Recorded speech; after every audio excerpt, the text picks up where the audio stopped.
kalau seandainya nanti aku ada di Komisi 10. Apa karena konsen kakak salah satunya selain tadi kebudayaan di pendidikan, sehingga itu yang membawa kakak akhirnya memutuskan bergabung dengan Partai Nasdem yang memang ideologinya salah satunya adalah berbasis terhadap pendidikan gitu Kak. Iya, Bahkan salah untuk satunya. menentukan calon gubernur, calon kepala daerah sekalipun, Nasdem menggunakan scientific approach yang memang dekat sekali kaitan dengan pendidikan gitu. Iya. Ya itulah bedanya Nasdem. Nasdem tidak hanya memungut istilahnya, mengambil seseorang dari public figure yang asal-asalan, tapi Nasdem juga membekali, memberikan banyak seminar kayak Ibu Lestari Murdiat, Bapak itu sangat bertanggung jawab dengan kader-kader. Tapi aku punya moto seperti ini, untuk menjadi yang terbesar kita harus jadi yang terkecil terlebih dahulu. Gimana tuh? Untuk menjadi raja kita harus menjadi pelayan terlebih dahulu. Jadi melayani itu adalah suatu hal yang bukan hanya menguntungkan diri kita sendiri ya, tapi itu juga akan mendidik kita. Kita harus belajar untuk bisa melayani. Dari melayani itulah sendiri kita akan melahirkan banyak sekali orang-orang yang berkualitas. Karena biasanya mereka akan melihat siapa yang memimpin, siapa yang membawa, siapa yang mendidik, kan seperti itu. Aku tidak mau menjadi anggota dewan yang hanya oke, aku terpilih ya udah, aku nggak melakukan apa-apa. No, I have purpose, I have vision, and let's do it and make it happen.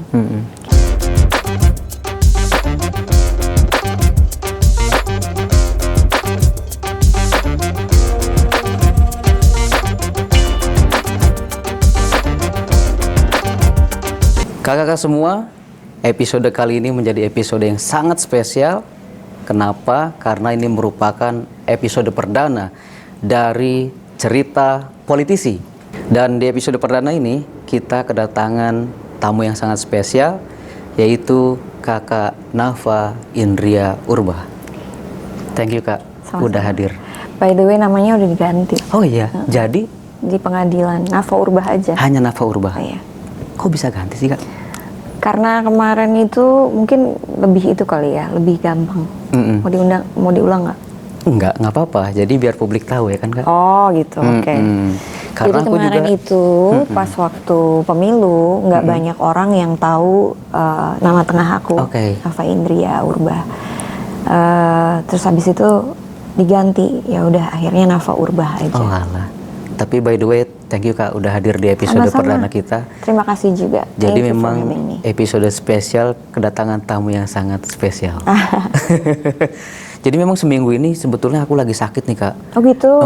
Tapi hari ini begitu Kakak datang, jadi badan aku langsung sehat walafiat. Alhamdulillah. Iya kan? Puji Tuhan. Nah, dan juga selamat nih Kak, udah akhirnya tembus ke Parlemen DPR RI. Selamat ya Kak. Terima kasih. Jadi guys, kita tahu bahwa tahun 2019 Kakak Nafa Urbah juga sudah mencalonkan diri di Dapil berapa Kak waktu itu Kak? Dapil 6 sama di Jawa Tengah. Jawa Tengah ya? Iya, Jawa Tengah. Itu mana aja sih Kak? Dapil 6 itu melingkupi Purworejo, Temanggung, Magelang Kota, Magelang Kabupaten, dan Wonosobo. Wonosobo. Iya. Kalau Kakak sendiri lebih banyaknya di mana nih Kak? Aku di Magelang lebih banyak di Magelang ya. Tapi lebih banyak lagi ya di Jakarta. Oh gitu. Iya. Kenapa di Magelang sih Kak? Karena memang kota kelahiran aku di Magelang. Oh alah. Iya. Ibu aku juga orang Magelang. Ini juga yang kita banyak yang belum tahu nih, karena banyak yang ngira Kakak ini lebih dari Sulawesi atau dari mana gitu ya. Ternyata wong Jawa toh. Sulawesi kayaknya nggak pernah, baru kamu aja yang bilang aku dari Sulawesi. Seumur hidup selama aku hidup nih ya, baru satu kali nih aku dibilang orang Sulawesi. Berarti rekor dong aku nikah nih. Jadi memang asli dari Magelang. Kabupatennya. Jawa, iya. Oke. Magelang. Oke, jadi lebih banyak di Magelang. Nah, memang waktu 2019 itu belum berkesempatan maju kan kayak waktu itu ya? Belum berkesempatan untuk terpilih. Terpilih maksudnya. Kalau berusaha untuk maju udah dari 2019 sebenarnya. Tapi pada saat itu tidak terpilih, akhirnya kita coba lagi periode setelahnya. Di dapil yang sama. Di dapil yang sama. Ada yang beda gak sih Kak dari 2019 dengan 2024? Apa tuh? Dari sisi semuanya yang Kakak rasakan pada saat berjuang menuju ke Senayan? Mungkin dari sisi mentalnya, kesiapannya, terus pengetahuannya, dari hal-hal persiapan yang memang sudah dipersiapkan lebih matang lagi, jadinya lebih paham lah, lebih paham, terus juga lebih detail dan lebih serius lagi, karena kita tahu purpose-nya itu apa, tujuannya itu apa. Karena kalau kita mau bicara soal politik itu kan bicara lagi soal proses, gimana kita itu dari entertainment lalu kita berpindah ke politik itu adalah berproses.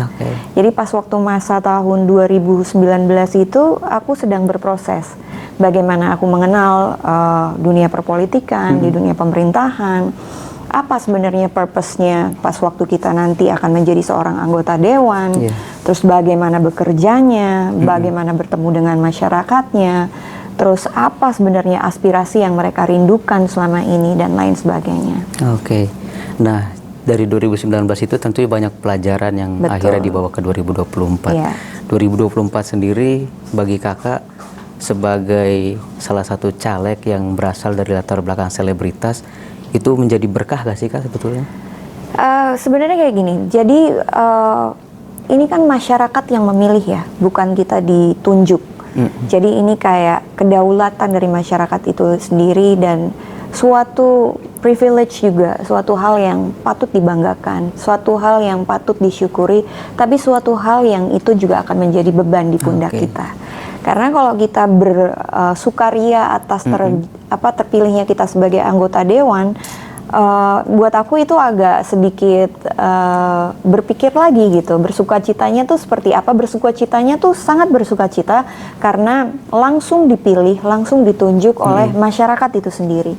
Tapi kembali lagi bahwa pas waktu kita dipilih, pas waktu masyarakat mencobloskan menitipkan suaranya. Ya, menitipkan suaranya pas waktu pencoblosan itu dia memilih nama Nafa Urbah, itu menjadi suatu tanggung jawab lagi. Itu menjadi suatu beban di pundak di mana saya sudah tidak istilahnya bukan jadi milik diri sendiri. Saya tidak dimiliki hanya oleh anak aku, tapi aku dimiliki oleh banyak orang. Dan tanggung jawabnya juga harus lebih banyak sekali gitu. Masalahnya kalau orang nanya, Mbak Nafa kenapa harus dunia politik? Atau setiap orang kan selalu bertanya, Mbak Nafa kenapa memilih politik? Kan seperti itu. Tapi kalau kita menjawab dengan klise atau kita menjawab dengan saya ingin berbuat baik atau saya mempunyai gagasan-gagasan yang sangat baik atau gagasan-gagasan yang sangat luar biasa, itu saja sebenarnya tidak cukup buat aku gitu. Kenapa? Karena masyarakat kita ini butuh bukti, butuh kerja nyata, butuh bukti, butuh ada yang diperlihatkan ke masyarakat luas seperti itu. Apalagi aku adalah seorang public figure gitu. Nah itulah yang menjadi suatu tanggung jawab yang begitu besar ke depannya supaya kita bisa membuktikan apa aja sih sebenarnya yang dibutuhkan masyarakat ke depan.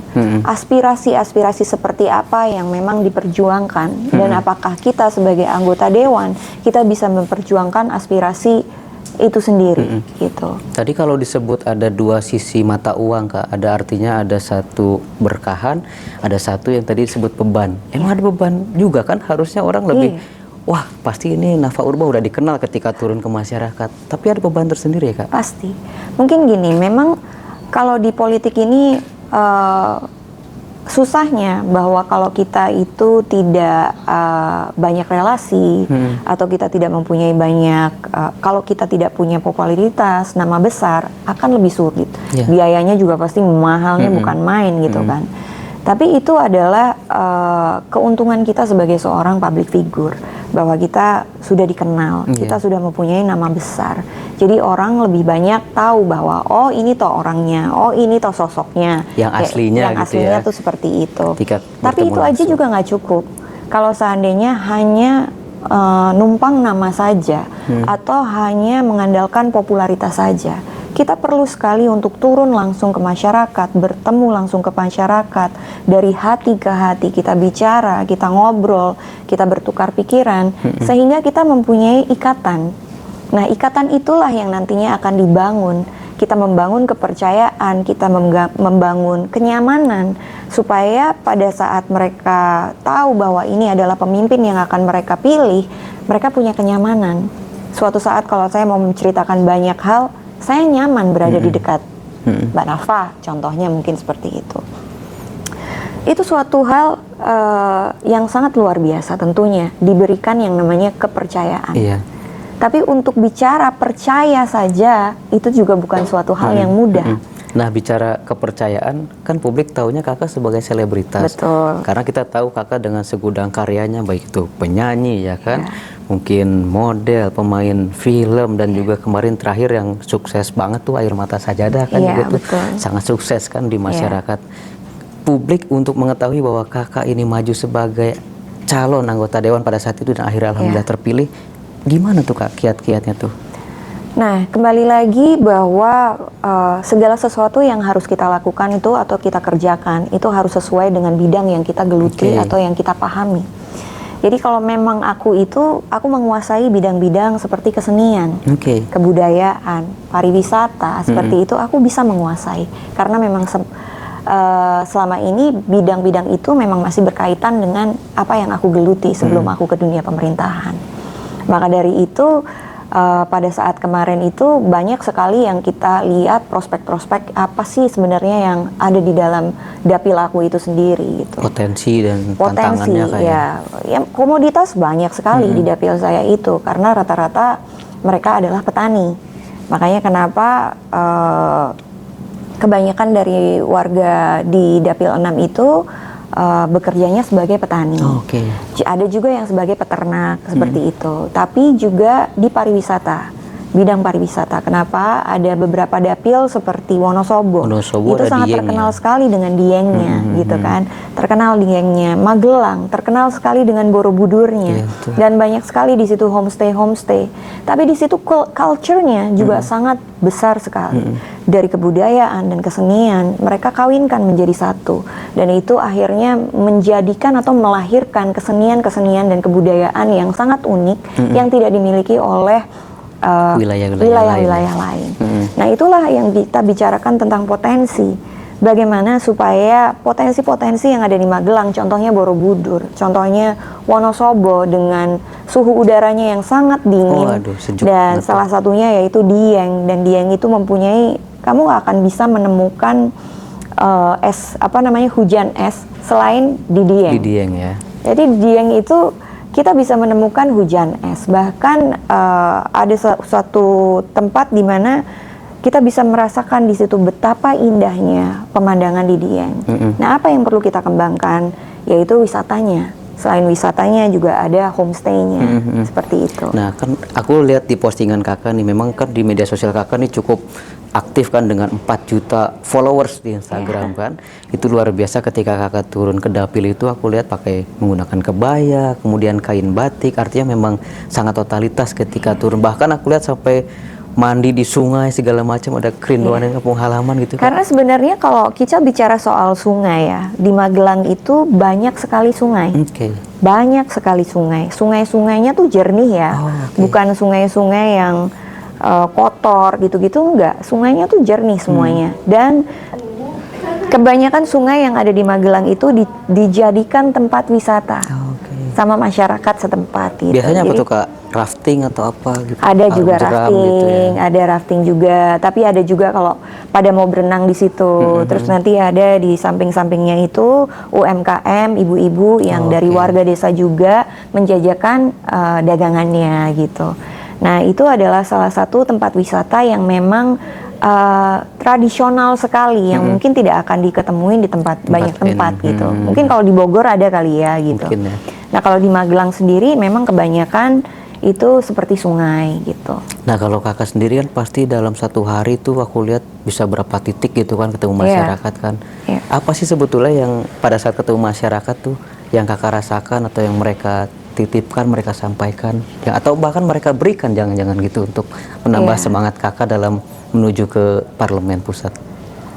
Sebenarnya saya sih sangat luar biasa banget ya, karena beberapa hal yang saya temuin di sana itu bervariasi gitu.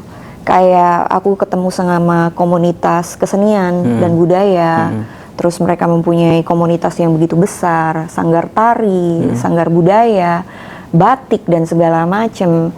Bagaimana mereka mempunyai harapan supaya kebudayaan ini, culture ini, kesenian ini bisa nggak cuman terkenal di situ aja, tapi bisa dibawa lebih lagi. Mungkin bisa berpentas nanti di istana, atau bisa masuk lagi ke film, kesenian dan kebudayaan kan bisa masuk ke film. Karena selama ini kalau yang aku lihat di perfilman itu tidak sepenuhnya mereka mengerti tentang budaya gitu. Jadi disitulah nanti kita juga bisa mengembangkan kebudayaan yang ada di dapil aku gitu. Tapi ada topeng ireng, ada mocopat, ada campur sari, ada koplo dangdut yang kayak gitu-gitu. Lengkap banget ya di sana iya, ya. Benar. Tapi kan itu kan dari dapil itu kan banyak sekali kota kabupaten tuh Kak yang tergabung di dapil Kakak. Nah, ketika itu menjadi satu pembangunan pariwisata, itu konsentrasinya Kakak di dapil itu atau harus per kota kabupaten dengan treatment yang berbeda-beda Kak? Pasti treatmentnya berbeda-beda ya. Karena kayak Temanggung sendiri itu berbeda. Temanggung sendiri itu lebih banyak peternakan sama pertanian gitu. Apa aja sih kalau di Temanggung sendiri itu mungkin kita lebih melihat komoditasnya.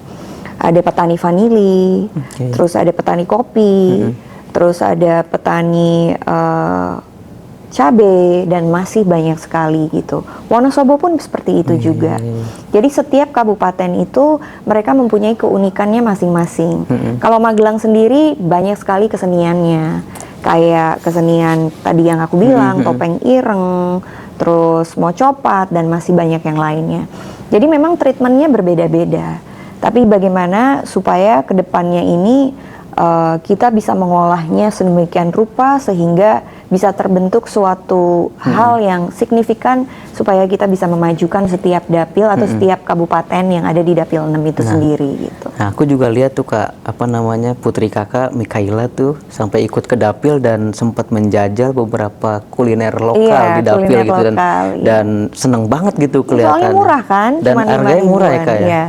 Nah, dari sisi kuliner sendiri apakah ada yang menjanjikan itu Kak dari dapil Kakak yang bisa dikembangkan sehingga sebenarnya banyak sekali ya ibu-ibu dari dapil aku itu ya, terutama di Magelang dan di Purworejo itu banyak sekali ibu-ibu yang mereka itu mempunyai UMKM yang udah diekspor ke Malaysia, ke Malaysia, terus ke Filipina, ke Hong Kong, itu seperti keripik. Ya, dari apa tuh Kak? Keripik apa tuh Kak? Dari ketela. Ada yang dari ketela, tapi ada juga minuman kayak jahe, tapi tinggal diseduh itu udah langsung bisa ke itu Malaysia. gitu. Iya, udah mungkin itu bisa dikembangkan ke sangat bisa dikembangkan gitu. Eropa atau Arab gitu ya. Betul gitu. Jadi kan sebenarnya masih banyak potensi-potensi yang lainnya yang mungkin belum terdeteksi, yang kedepannya bagaimana supaya setiap desa itu mempunyai kelebihan masing-masing yang bisa kita angkat potensinya di situ. Iya, luar biasa banget ya potensi di sana ya. Tapi sebetulnya apakah dari situ Kakak berangkat sehingga memutuskan, aduh kayaknya harus terjun ke politik gitu? Enggak juga ya, bukan dari situ aja. Itu mungkin kembali lagi ke proses. Karena proses itu kan yang menetapkan hati kita. Apakah kita ini sudah yakin bahwa kita bakal menjadi pelayan, kita akan menjadi panutan, kita akan menjadi harapan buat banyak orang. Jadi awalnya itu mungkin dari perjumpaan demi perjumpaan itu pasti. Tapi kan nggak cuman perjumpaan itu nggak cuman bahagia doang, pasti ada hal-hal yang menyedihkan. Contohnya soal pendidikan di Indonesia itu kan sangat carut marut ya. Kalau saya lihat memang pendidikan di Indonesia tuh sangat-sangat carut marut. Apalagi sekarang ini lagi viral sekali Ibu Anita yang menyuarakan tentang bagaimana pendidikan di Indonesia. Sebenarnya itu juga menjadi suatu hal yang sangat concern sekali yang kedepannya akan kita perjuangkan. Karena bagaimanapun juga kalau kita melihat riset dari di seluruh dunia gitu, Indonesia menjadi salah satu mempunyai IQ yang sangat rendah. Nah, itu adalah tanggung jawab dari pemerintah itu sendiri. Bagaimana? Berarti itu kan urusannya soal pendidikan. Apakah pendidikan kita itu sudah mencukupi? Apakah pendidikan kita itu kualitasnya sudah baik? Apakah pendidikan kita itu sudah bisa bersaing dengan negara lain? Iya. Dan ternyata kan memang belum. Betul. Memang pendidikan kita tuh carut marut dan punya permasalahan di situ. Nah, itulah yang akan menjadi concern juga salah satunya kalau seandainya nanti aku ada di Komisi 10. Bagaimana supaya kita meningkatkan kualitas pendidikan di Indonesia? Karena kebudayaan, kesenian juga mungkin terangkum di dalam Betul. satu pendidikan itu kan Kak ya. Betul. Nah. Bagaimana kita nanti akan mempunyai generasi-generasi yang emas kalau seandainya pendidikan kita sendiri masih sangat tertinggal jauh, masih sangat tertinggal banyak oleh negara-negara yang lain. Bahkan mungkin kualitas itu satu tertinggal, kedua dan belum merata, bahkan dari yang dekat sekali dengan ibu kota sekalipun. Masih jauh tertinggal itu, apalagi dengan daerah yang ada yang di masih perbatasan pelosok-pelosok. atau pelosok-pelosok kan gitu. Kalau Makanya. Dari sisi pendidikan Kakak ada terobosan apa kira-kira yang akan Kakak perjuangkan di parlemen untuk setidaknya bisa memberikan harapan, artinya ada perbaikan gitu dari sisi pendidikan di masyarakat? Mungkin kedepannya kita lihat ya apa yang akan kita perjuangkan nanti di meja DPR itu sendiri. Selain kemarin kalau pas waktu aku pelajarin apa yang dikatakan Ibu Anita tuh sangat luar biasa sekali. Kenapa? Karena kayak anggaran yang tidak pernah tepat sasaran, kemana perginya, dengan banyak sekali anggaran seperti itu, tapi masih banyak sekali pelosok-pelosok yang belum menerima wifi. Karena apa-apa sekarang itu kan udah bicara soal teknologi. Kalau seandainya anak-anak kita tidak mempersiapkan diri lebih dalam lagi, bagaimana anak-anak itu bisa menghadapi zaman yang semakin modern.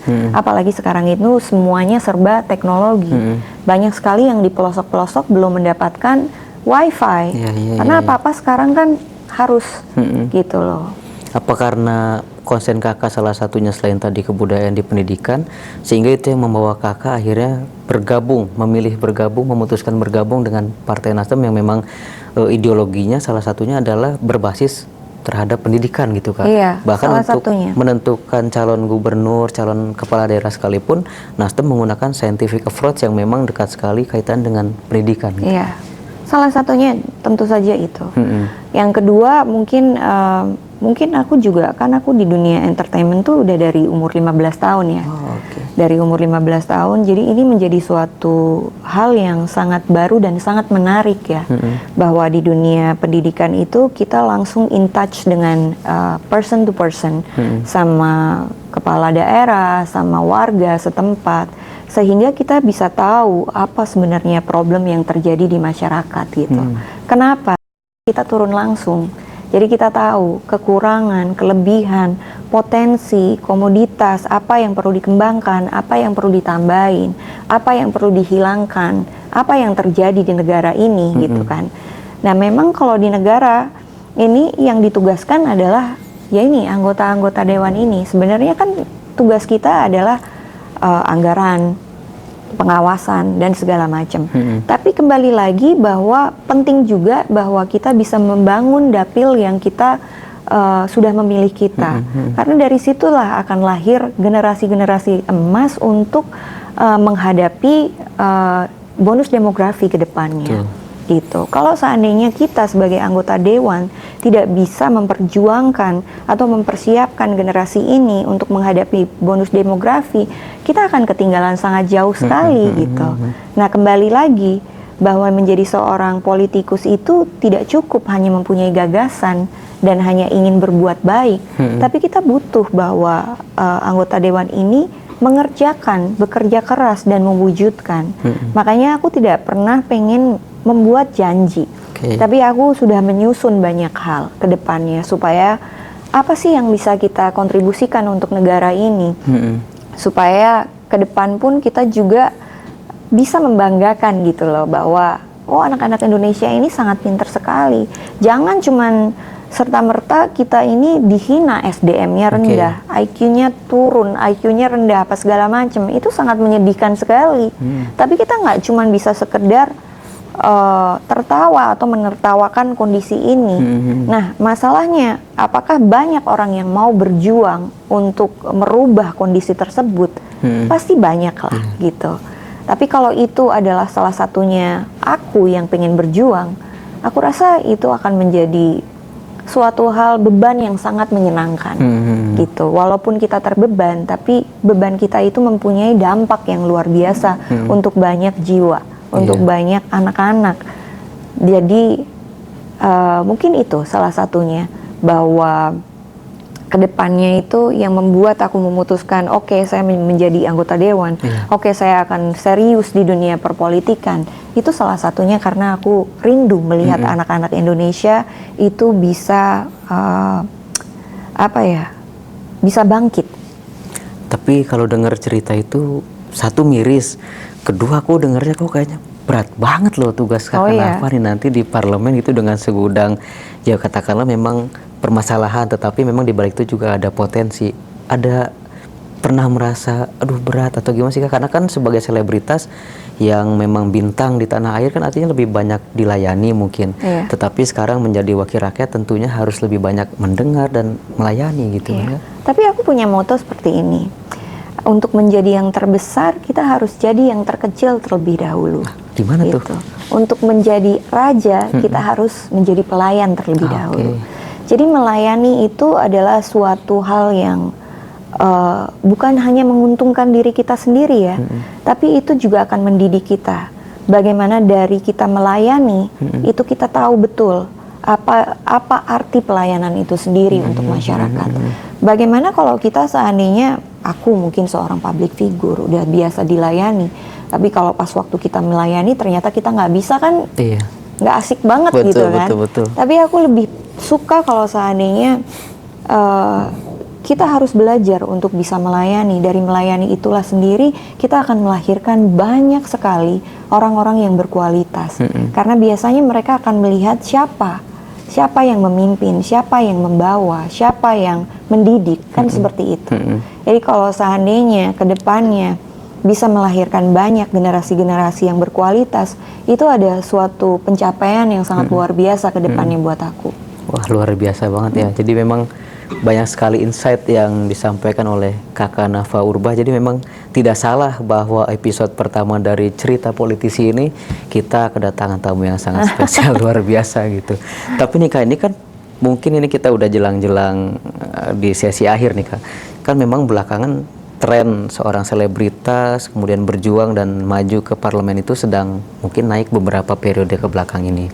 Dan Kakak alhamdulillah sekarang terpilih untuk maju.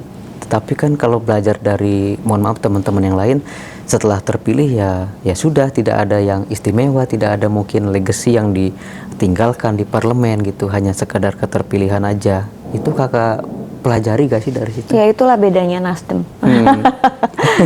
Nasdem tidak hanya memungut istilahnya, mengambil seseorang dari public figure yang asal-asalan, tapi Nasdem juga membekali, memberikan banyak seminar kayak Ibu Lestari Murdiat.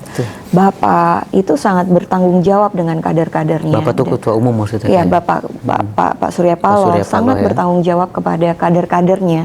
Dan saya tahu bahwa kerinduan Bapak Surya Paloh supaya bisa melahirkan kader-kader yang berkualitas. Di situ juga kita sebagai orang yang dipilih sendiri oleh masyarakat, oleh Bapak untuk masuk ke Nasdem di dunia politik ini, itu adalah suatu suatu hal yang kita ucapkan syukur gitu.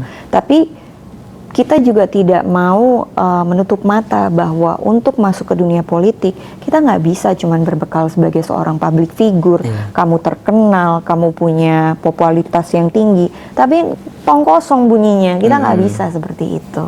Selain itu aku juga menjaga nama Nasdem juga, tapi aku juga punya passion. Kalau seandainya kita cuma jadi selebritis, habis itu gimmick, habis itu karena popularitas, kasihan dong.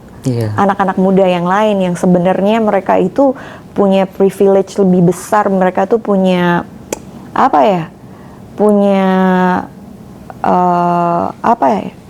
keistimewaan lebih banyak, punya kepintaran yang lebih luar biasa, gagasan-gagasan yang luar biasa, udah gitu baik, dan mereka punya hati untuk merubah negara ini. Tapi satu, karena mereka nggak punya relasi, mereka nggak punya popularitas, mereka nggak punya harapan untuk bisa masuk ke dunia politik ini.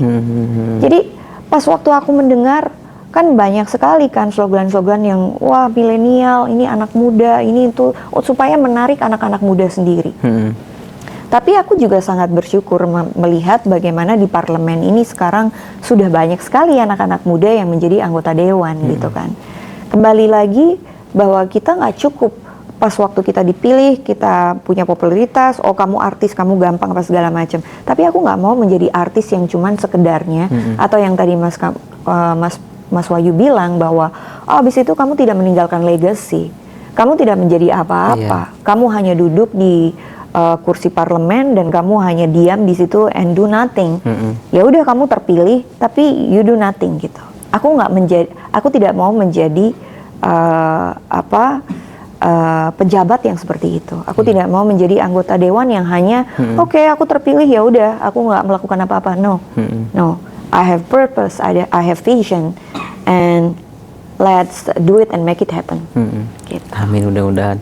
Jadi kalau yang aku tangkap dari semangat Kakak Nafa ini justru kayaknya bakal lebih sering nih kunjungan ke dapil nih dibanding pada saat kampanye kemarin ya. Gitu. Pasti. Tapi ya kita bersyukur sekali gitu bahwa Kakak akhirnya mendapatkan gitu ya kesempatan untuk akhirnya mengabdikan diri melalui jalur parlemen untuk masyarakat itu. Selamat kita ucapkan. Terima kasih banyak sekali lagi. Makasih Wahyu. Dan terima kasih juga udah hadir di episode perdana kita kali ini. Asik. Asik. Terima kasih. Jadi guys, itulah perbincangan kita dengan Kakak Nafa yang sudah membicarakan berbagai potensi dari dapilnya dan juga bagaimana perjuangan Kakak Nafa kemarin pada saat kampanye dan akhirnya alhamdulillah terpilih menuju Parlemen Pusat di Senayan, Jakarta. Jadi jangan lupa like, comment, and subscribe. Nasdem TV. Thank you. Bye.